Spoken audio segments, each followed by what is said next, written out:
അല്ലാഹുവിന്റെ റസൂൽ പറഞ്ഞു കൊടുത്തു, ഫാത്തിമ ഈ ദുആ നിന്റെ മക്കളുടെ തലയിലേക്ക് ഊതണേ. എന്റെ പ്രിയപ്പെട്ടവരോട് പറയുന്നു, മക്കളെ പുറത്തയക്കുമ്പോ അതാണാകട്ടെ പെണ്ണാകട്ടെ, ആ മക്കളെ സ്കൂളിലേക്ക് പറഞ്ഞു വിടുമ്പോൾ, കല്യാണ വീട്ടിലേക്ക് പറഞ്ഞു വിടുമ്പോൾ, പുറത്തേക്ക് വിടുന്ന സമയത്ത് ഈ ദുആ ഊതിയിട്ട് മക്കളുടെ തലയിൽ ഊതണേ. ഇത് നബി തങ്ങൾ മാത്രം ചെയ്തതല്ല, യാക്കൂബ് നബി ചെയ്തതാണ്, ഇസ്ഹാഖ് നബി ചെയ്തതാണ്, ഇസ്മായിൽ നബി ചെയ്തതാണ്. പാരമ്പര്യമായി കിട്ടിയ ഒരു ദുആയാ, പാരമ്പര്യമായിട്ട് കിട്ടിയ ഒരു ദുആയാ. എന്റെ പ്രിയപ്പെട്ട സഹോദരിമാരെ, ഈ ദുആ പഠിച്ചു വെച്ചോ.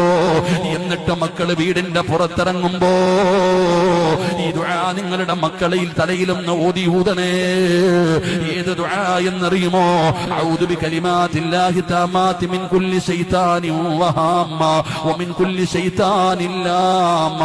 ഇത് നബി തങ്ങൾ തന്റെ പൊന്നാര മകൾക്ക് പഠിപ്പിച്ചു കൊടുത്ത ദുആയാ. ഫാത്തിമ ബീവി ഹസനും ഹുസൈനും എന്ന് പറയുന്ന രണ്ട് മക്കളുണ്ടല്ലോ, ആ മക്കളെ പുറത്തു വിടുമ്പോ ഈ ദുആ ഊതിയിട്ട് അവരുടെ തലയിലേക്ക് മന്ത്രിക്കുമായിരുന്നു.